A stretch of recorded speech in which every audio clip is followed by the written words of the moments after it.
All right, this is KSP 440, Cultivating an Identity Affirming Classroom. The goal is to use my identity and what I believe through my experiences and my perspective into my teaching philosophy and how I'm going to help my kids, my classroom. So, number one, my different aspects of intersectional identity, such as race, ethnicity, gender, language, ability, sexual orientation, class, etc., and life experiences that have shaped my lens. I grew up in a town that was diverse, but it was still a majority white. My step-siblings, my stepbrother and stepsister, were both adopted from Africa. So seeing different experiences and different situations through the lens of them as well also impacted how I looked at things. I never really recognized race as an issue. The way that teachers treated other kids, treated me, it was always something I never thought about. Now, as a teacher or a future teacher, I don't want it to be a topic of discussion either. I don't think it needs to be a topic of discussion until it has to be a topic of discussion. I think kids don't really address race like that. I think it is like more of like a nature versus nurture type of thing. I think the nurture side is more relevant with race than anything. I think that's where these kids learn like that different situations with race is relevant. And I think it's because of social media, the media in general, their parents, and how they grow up. Number two, connections between what you have read or what you've learned in the class about cultivating an inclusive, equal, and identity-affirming learning environment. So I pulled up 5 different sources that I liked that we learned about. Number one was, what is an inclusive classroom? This is a YouTube video, I think from week 6. An inclusive classroom is one in which all students feel intellectually supported and are invited to develop a sense of belonging regardless of identity, learning preferences, or their background. Like what I said earlier, I think if, as a teacher in my classroom, if I don't make race relevant, if I find the strengths and weaknesses of each student and I bring those to the forefront, I don't think there should be any reason why race is talked about, or their background, or their gender, or their language for English learners. I think in my classroom, it's going to be more of based on their ability to, especially in physical education, I think it's going to be their ability to do the task that I am giving them, the game or the task or the goal of the game, and to conquer that task. And even with kids, say they have special disabilities, they still have an ability. There's things that limit them in certain aspects of their life, but if you're working in a team, everybody has a strength and everybody can conquer that task, but they got to work through that together. So in my classroom, I think being inclusive and having everybody involved is very important because everybody can help some way or another. There's leaders and there's followers, and even the followers have a role that fit, and help that team succeed. The next source I had was another YouTube video. We watched it in class. It was called Teaching Procedures, Routines, and Rules in that 4th grade classroom. The teacher was talking about starting and establishing their standards and expectations right away in that first week of school, so that those fourth grade students know what is expected of them and how they can get comfortable in that environment and feel that they can succeed. It is, her goal is to establish what she was looking for in week 1 to make the rest of the year easy. When they realize, like, okay, this is going to happen right from the jump, that is when, after that week, if they're held accountable and they have the discipline to continue doing what they are expected to do, it makes the rest of the year easy. And it's so easy to help them recognize, like, that is not meeting the standard, or that is not meeting the expectation of their classroom goals or expectations. In my classroom, it's going to be the same thing. Flipping to letter A, classroom environment. How well I get to know my students, it is from week 1, day 1, to the rest of the year.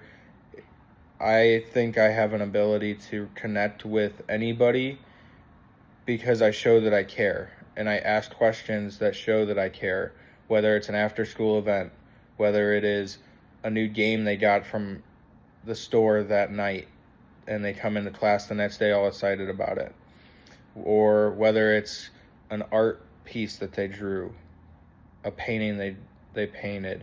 There's a lot of different things that these students give you information about every day, and it is crucial that you listen and retain that information, because as you're expecting them to listen to you, you also need to listen to them, and it's a two-way street, and that is how relationships are built. Showing that you care as well as they care means the world to these kids.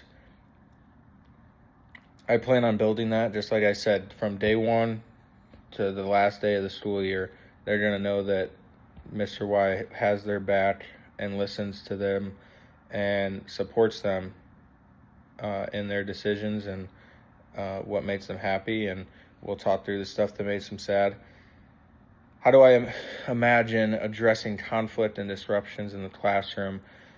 I think if I set a standard and expectations from day 1, I would expect that because they are held accountable and disciplined in their actions from day 1 by me, I think we shouldn't really have many issues. Of course, there's going to be some kids that act out, but I think if you're, as a teacher, I think if you hold them accountable every time, that they know when they come to your classroom, these are the rules, these are expectations.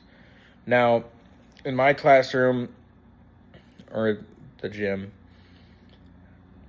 I want to pull kids to the side. I want to have them have a one-on-one conversation with me and understand the situation that happened. We're going to talk through it, and we're going to get through it, and we're going to come to a common consensus, and hopefully it never happens again. Otherwise, we'll have to go to further, we'll have more chats, we'll have to go to the principal's office, etc. Letter B, engaging and partnering with families. What strategies will you use to get to know, engage with your parents? So there was a reading we did with trauma. And part 1, my group discussed part 1, and a lot of it was talking crap about this reading because of the lack of explanation. But I think if you read between the lines, it sounds simple and it sounds easy as educators, but we seriously do need to do a better job of looking out for trauma, and whether that is looking at a student's home life, connecting with their parents, etc. Like, this trauma reflects what the kid is, an analogy is carrying in their backpack. They might not be carrying just their books and their notebooks and pencils. in their backpack. They might be carrying a lot of different things. Maybe their parents are separate. Maybe their dad brings them on this day and their mom brings them to school on this day. Or maybe their brother is always getting in trouble. Or they don't know where their next meal is, so they're getting meals from the school. Like, there's a lot of luggage that some kids might be carrying. So I think connecting with parents the best I can is emailing, phone calls, leaving, an open door policy to where you can connect and talk to these parents and keep them involved in their progress, or their students' progress, or if there is an issue, you can connect with them and have a transparent relationship, because at the end of the day, the common goal is to get this kid to be successful and the best that he can be or she can be. Kind of just explain number 2.